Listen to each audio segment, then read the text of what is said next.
식물에 대해 알고 싶으신가요? 그럼 식물다큐 TV를 찾아주십시오. 이 안에 답이 들어 있습니다.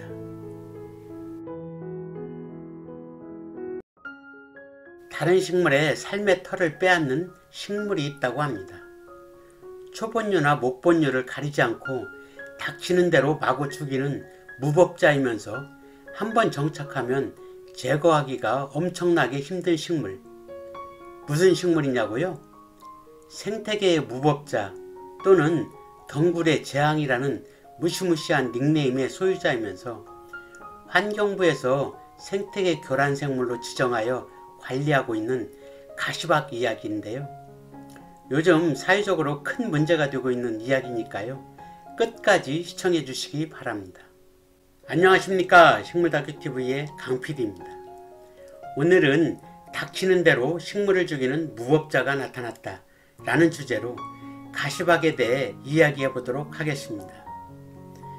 먼저 가시박의 생태적 특성을 알아보면 가시박은 박과의 한해살이 덩굴식물로 북미가 원산지이며 우리나라 전국에 분포하는데 특히 구릉지대나 하천 제방 등에 많이 분포하고 있습니다.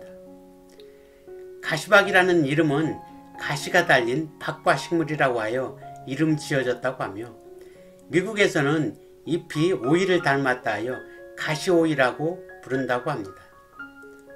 줄기에는 곱슬곱슬한 털이 많이 나 있고 어긋나게 달리는 잎은 손바닥 모양으로 대부분 별 모양을 한 오각형 형태를 이루고 있으며 털이 많고 잎자루가 호박처럼 길게 나오며 박과식물은 모두 그러하듯이 서너 갈래로 갈라진 덩굴손이 마디마다 발생하여 다른 물체를 감아가면서 덩굴을 자라게 하는데 10m 이상 줄기를 뻗을 수 있다고 합니다.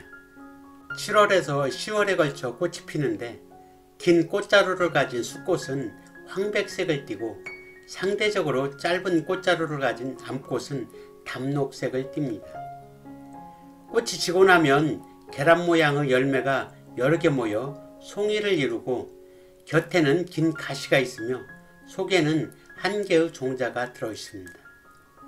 열매에는 가시가 나 있어 사람의 옷이나 동물의 털에 붙어 멀리까지 이동하여 번식을 할 수 있으며 또한 종자가 물에 뜨기 때문에 하천에 유입되면 급속도로 하천의 하류로 서식지가 넓어져가는 특징을 가지고 있습니다. 그럼 가시박이 어떻게 우리나라에 들어왔는지 알아볼까요? 가시박은 1980년대 수입된 것으로 생명력이 강하고 뿌리가 땅속으로 깊게 들어가 수박이나 참외, 오이 등 박과채소에 접붙이기용 대목으로 수입되었다는 설과 소의 사료에서 가시박의 씨가 유입되었다는 설 등이 있는데요.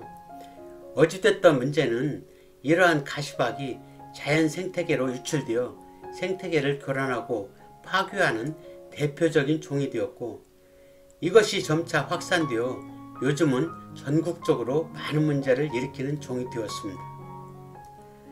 방금 언급한 접붙이기에 대해 잠깐 설명을 드리면 수박이나 참외, 오이 등 박과 채소는 뿌리가 약하고 병에 취약한 것을 방지하기 위해 뿌리가 깊게 들어가고 생명력이 강한 박과 채소에 접붙이기를 하는데 이렇게 접붙이기를 하면 과일이 크고 모양이 좋으며 병충해의 피해를 줄이는 다양한 장점이 있어 접붙이기를 하는데 요즘 시장에서 사서 먹는 수박이나 오이, 호박, 참외 등 거의 대부분의 박과채소는 이렇게 접붙이기를 한 묘목에서 생산된 과채류이며 접붙이기를 하지 않는 경우는 시골에서 직접 길러서 수확하거나 주말농장 등에서 재배하는 채소 정도가 될 겁니다.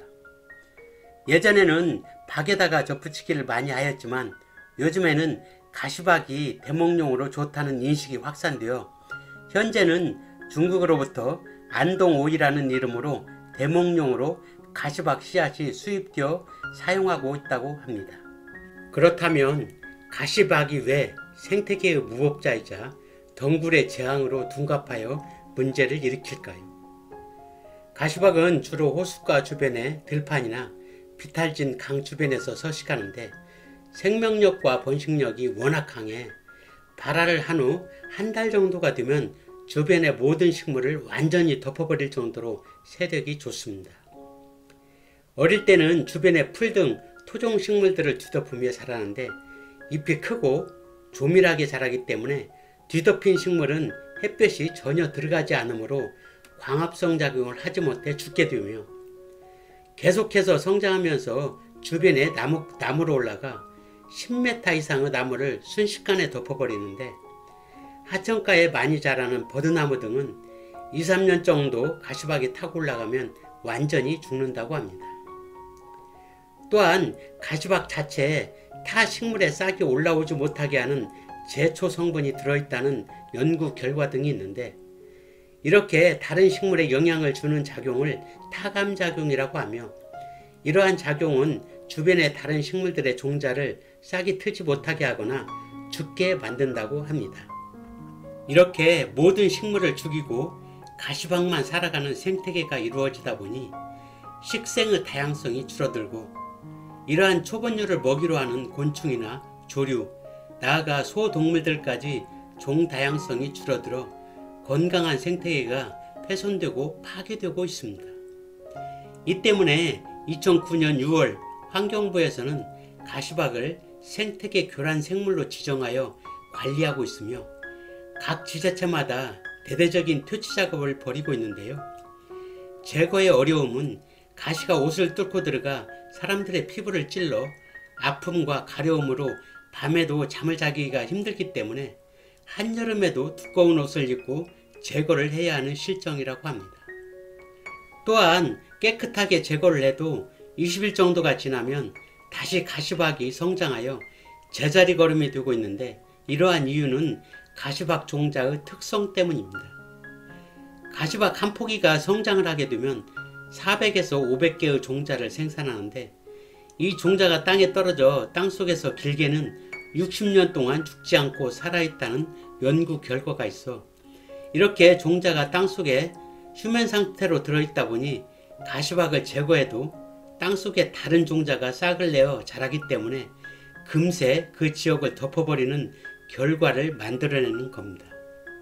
요즘 전국적으로 가시박의 피해가 늘어나고 있는데 일부 지역에서는 농작물을 재배하는 곳까지 가시박이 확산되어 농사를 포기하는 곳이 늘어나고 있으며 심지어는 비닐하우스 안까지 침범하여 재배작물을 수확을 할 수 없게 만든다는 소식을 TV에서 본 적이 있는데요. 그렇다면 왜 이렇게 가시박이 확산될까요? 원산지인 미국에서는 가시박이 있어도 우리나라처럼 확산이 많이 되지는 않는다고 하는데 이것은 우리나라에 들어온 기간이 짧기 때문에 생태적으로 가시박을 제어할 만한 천적 등이 아직 없어 무법자가 된 것이라는 지적이 나오고 있습니다. 이상으로 닥치는 대로 식물을 죽이는 무법자가 나타났다 라는 주제로 가시박에 대해 알아보았는데요. 이렇게 확산되어 가는 가시박에 대해 대처를 게을리한다면 몇 년 새에 엄청난 재앙으로 변하지 않을까 하는 우려가 되는데요. 지자체만이 아닌 국가적 차원에서 대책과 대안을 마련하여 농작물의 피해를 줄이고 자연생태계도 보존해야 한다는 말을 남기면서 오늘의 모든 영상을 마칠까 합니다. 구독과 좋아요를 부탁드리면서 지금까지 식물다큐TV의 강PD였습니다. 감사합니다.